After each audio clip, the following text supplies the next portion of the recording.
오늘 우리가 함께 살펴볼 본문은 마태복음 6장 6절부터 13절의 내용을 우리가 함께 묵상하려고 합니다. 그런데 오늘 우리가 함께 읽을 이 말씀 속에서는요, 예수님께서 예수님의 제자들을 향해서 그리스도인이라면 어떻게 기도해야 하는지에 대해서 말씀해 주시고 계십니다. 먼저 예수님께서는 5절부터 6절 말씀을 통해서 우리에게 정말 그리스도인이 드려야 하는 기도가 무엇인지에 대해서 알려주고 계시는데요. 지난주에 저희가 이 외식하는 자에 대해서 함께 살펴보았습니다. 지난주에 저희 성경 공부의 주제였죠. 외식하는 자. 예수님께서는 너희가 구제를 하더라도 경건한 삶을 살더라도 외식하는 자와 같이 하지 마라 라고 말씀을 하시는데요. 이 외식하는 자가 원어로 하면 연극 배우를 의미합니다. 예수님께서는요, 기도에 대해서 말씀하실 때 이것이 잘못된 자세다라고 말씀을 하시는데, 그건 다른 것이 아니라 기도를 가짜로 하지 마라. 남들에게 보여주기 위해서, 내가 거룩해 보이기 위해서, 내가 경건해 보이기 위해서 꾸며내는 기도를 하지 말라고 말씀하시고 계신 것입니다. 올바른 기도는 바로 골방에서 기도하는 것과 같다. 그런데 이 골방에서 기도한다는 건 뭐냐면요, 하나님과 나와의 관계 속에서 일어나는 기도라는 겁니다. 기도는 그 어떠한 누구도 관여할 수 없는 하나님과 나와의 관계 속에서 주어지는 하나님과의 친밀한 교제라는 겁니다. 그래서 우리의 기도의 대상은 누구냐? 오직 하나님 한 분이라는 거예요. 우리가 오늘날 얼마나 기도를 할 때에 그 대상이 하나님뿐만 아니라 사람들의 귀가 될 때가 많은지 돌아봤으면 좋겠습니다. 이어서 7절과 8절을 보도록 하겠습니다. 7절도 이와 같이 잘못된 기도의 자세를 알려주시고 계십니다. 자, 중언부언이라는 표현의 사전적인 용어는요, 이미 한 말을 자꾸 되풀이함이라는 뜻을 갖고 있습니다. 중언부언이라 하면 다른 것이 아니라 우리가 이렇게 기도를 하다 보면 하나씩 습관이 생기거든요. 내가 이전에 기도하던 그런 습관들이 자리 잡혀서 말을 빠르게 한다든지 반복적으로 한다든지 굉장히 나에게 자리 잡힌 습관대로 기도할 때가 많아요. 그런데 그럴 때에 뭐가 더해지느냐? 하나님과의 깊은 교제가 없으면요, 하나님께서 나의 기도를 들어주실까 하는 확신 없이 그냥 내뱉어내는 기도를 할 때가 종종 있습니다. 그래서 자신이 어떤 기도를 했는지 기억하지 못하는 분들도 있고요, 기도를 하고 나서 의심하는 분들도 굉장히 많이 있습니다. 그런데 예수님께서는 그 중언부언하는 기도를 하지 말라고 말씀을 하시면서 예수님이 뭐라고 말씀하시는 거냐면, 중언부언하지 마. 그런데 이게요, 우리가 격양돼서 하지 말라는 게 아니라 하나님이 너희의 기도를 그 누구보다 자세히 들으시고 가장 선하게 갚아주시는 분이시니까 그것을 확신하고 불안해하며 중언부언하지 말라고 말씀하시는 겁니다. 그래서 우리가 기도할 때에 어떤 자세가 올바른 자세냐? 제가 예전에 그런 이야기를 드린 적이 있죠. 사도 바울은 기도를 했는데 사도 바울이 만지면 치유가 되는 거예요. 병든 자들이 사도 바울의 옷깃만 스쳐도 병이 막 치유가 되는 거예요. 마치 예수님처럼. 그러니까 사람들이 이 사도 바울은 최고의 사도다 하고 인정을 막 했는데 고린도 교회 안에서 문제가 일어나기 시작해요. 사도 바울이 다른 사람의 질병은 치유해 주는데 자기 병은 치유하지 못하는 거예요. 그러니까 고린도 교인들이 분명히 사도 바울이 그 교회를 인도해 왔음에도 불구하고 그 바울이 거짓 사도다 의심하기 시작합니다. 그런데 바울이 나중에 어떤 고백을 하죠? 나도 나의 육체의 질병을 두고서 기도해 봤어. 그런데 하나님이 어떤 답을 주셨느냐? 내게 주어진 은혜가 족하다. 그때 바울은 자신의 기도가 응답되었음을 이끌었던 성도들에게 고백합니다.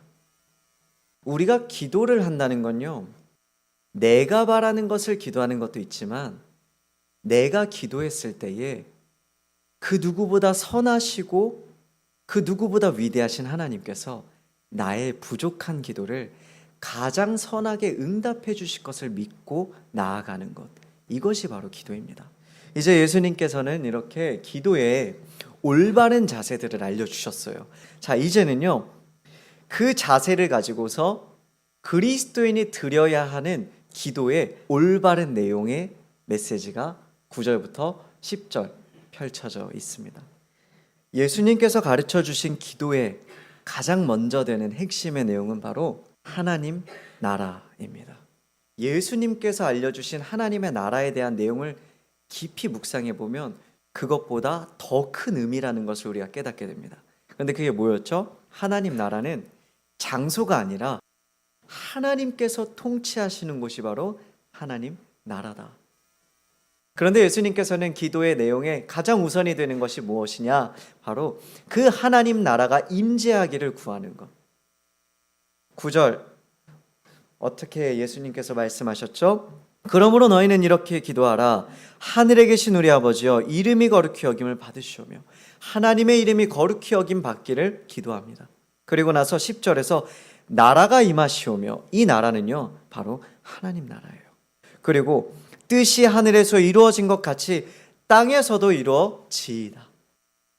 그 하나님의 나라가 지금 이 순간 이 땅 가운데 임재하여서 이 세상을 통치하여 달라고 기도하는 것. 이것이 바로 그리스도인이 드려야 하는 기도의 가장 우선이 되는 내용이라는 것입니다. 다음으로 넘어가겠습니다. 11절부터 13절입니다. 하나님의 나라가 임하기를 기도를 먼저 하는 거예요. 그래서 예수님 뭐라고 하셨죠? 먼저 그의 나라와 그의 의를 구하라. 하나님의 나라를 먼저 구하고 하나님의 뜻을 먼저 구해라. 우리가 기도할 때 바람직한 자세가 그거라는 거예요. 그 뒤에 이제 우리의 현실의 기도들이 주어집니다. 첫 번째 뭐냐? 오늘 하루 나의 생존을 위해서 기도하는 거예요. 나의 생존을 위해서 기도하라고 하면 이제 그때부터 이제 그동안 눌려왔던 나의 욕망이 막 올라옵니다. 하나님 이것도 주시고요, 저것도 주시고요. 그런데 우리가 앞서 이야기를 했죠. 우리가 하나님을 향해서 기도할 때 올바른 자세는 다른 것이 아니라 하나님을 향한 전적인 신뢰라고요. 하나님이 나의 필요를 가장 잘 아신다고요. 그럴 때에는 어떤 기도가 주어지느냐? 일용할 양식을 주시옵소서. 건강한 기도를 하기 위해서는요, 하나님께 맡기는 기도를 하는 거예요. 하나님 오늘 하루 나를 책임져 주시옵소서. 나를 생존하게 하여 주시옵소서.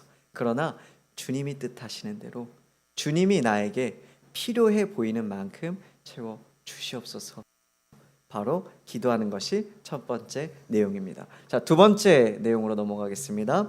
우리가 이 구절을 보면 뭔가 거꾸로 된 것처럼 보일 때가 있어요. 내가 남을 용서해 준 것 같이 하나님 나를 용서해 주세요, 이렇게 말하고 있어요. 그런데요, 이건 그렇게 보기보다 우리가 우리에게 죄 지은 자를 사하여 준 것 같이 우리 죄를 사하여 주시옵고, 이 표현을요 문장적으로 보면요 이 죄의 자리에 빚을 넣어 볼 수 있습니다. 그럼 어떻게 되느냐? 우리가 우리에게 빚 지은 자를 사하여 준 것 같이 우리 빚을 사하여 주시옵고, 하나님께서 우리의 죄를 사하여 주시는 것이 내가 거룩한 삶을 살아서 나의 죄를 사해 주신 것이 아니라 마치 빚을 탕감해 주는 때 예수님이 항상 선물로 표현하시죠. 우리의 죄가 사함받은 것이 이렇게 선물로 주어졌다, 은혜로 주어졌다라는 것을 알려주시고서 우리가 그 은혜를 받은 사람이니까 오늘 하루 살아갈 때에 나도 다른 이들을 용서하며 살아가게 해달라고 기도하는 겁니다. 그래서 이 구절 속에서는 우리가 뭘 바라보게 되느냐? 하나님께서 우리의 죄를 사하신 것은 은혜이자 선물이라는 것을 알게 하시는 겁니다. 그래서 우리가 두 번째로 기도할 내용은 이렇게 기도하는 거예요. 하나님, 오늘도 우리가 주님께 용서받는 자라는 것을 기억하고 남을 용서하며 살아가게 하여 주시옵소서. 그리고 우리가 남을 용서했으니 또한 주님, 우리의 죄를 주님 앞에 회개합니다. 용서하여 주시옵소서.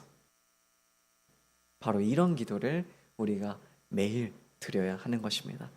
마지막 우리가 기도할 것은요, 세상의 유혹에 넘어가지 않을 수 있도록 기도하는 겁니다.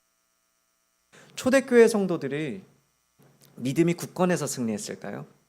예수님께서 죽으시고 부활하신 이후에 승천하셨죠. 그 뒤에 초대교회가 엄청나게 번성했습니다. 그것이 그들에게 어떤 특별한 능력이 있어서였을까요? 사도행전을 보면 그들이 기도할 때에 그들 가운데 성령님께서 뜨겁게 임재하셨다라고 기록하고 있습니다.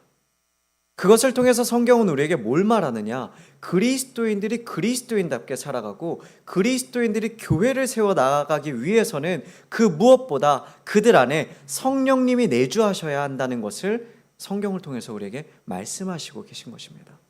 우리가 날마다 기도해야 하는 것 중에 정말 중요한 건 바로 이거예요. 주님, 오늘도 내가 세상의 유혹에 넘어가지 않게 하여 주시옵소서. 그리고 그러기 위해서 성령님, 오늘도 내 안에 충만하여 주시옵소서. 내 힘으로는 할 수 없으니까, 나는 연약하니까 성령님 오늘도 나를 붙들어 주시옵소서. 이 기도가 바로 우리에게 필요한 기도입니다. 우리가 기도를 할 때에 크게 두 가지로 간추릴 수가 있어요. 첫 번째는 하나님 나라가 이 땅 가운데 임재하기를, 그리고 하나님의 영광이 이 땅 가운데 나타나기를 기도하시기를 바랍니다. 그리고 그 다음으로는 오늘 하루 온전히 하나님의 돌보심 안에서 나의 삶이 지속될 수 있다라는 그 고백을 가지고서 기도하는 여러분이 되었으면 좋겠습니다.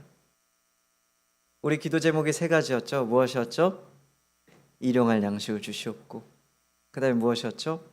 내가 하나님께 용서받은 것처럼 남을 용서케 하시고, 마지막으로 세상의 유혹에 내가 넘어가지 않게 하여 주시옵소서. 그러나 그것의 공통된 고백은요, 이거예요. 온전히 하나님의 돌보심 안에서 나의 삶이 지속될 수 있다라는 것을 고백하는 거예요. 내가 하나님 앞에 거룩한 성도로 살아가는 것도 하나님의 돌보심 안에서 가능한 거고요. 일용할 양식을 먹는 것도 하나님의 돌보심 안에서 가능한 거고요. 내가 용서하며 살아가는 것도 하나님의 돌보심 안에서 가능한 거라는 거. 바로 이 고백이 여러분의 기도 안에 나타났으면 참으로 좋겠습니다. 오늘 이 성경 공부를 마치면서요, 딱 이 한 가지 바람인 것 같습니다. 주님께서 알려주신 이 올바른 기도를 저와 여러분이 기도의 자리 속에서 날마다 주님 앞에 올려드렸으면 좋겠습니다. 그러면 하나님께서 이 기도를 기쁘게 받으시고요, 여러분도 체험하게 될 겁니다. 여러분이 드렸던 그 기도가 하나님의 능력 안에서 어떻게 선하게 응답되는지, 하나님께서 여러분의 기도를 얼마나 은혜롭게, 얼마나 복되게 체험하게 하시는지, 여러분이 이 기도를 올려드릴 때에 하나님께서는 체험하게 하실 것을 믿습니다.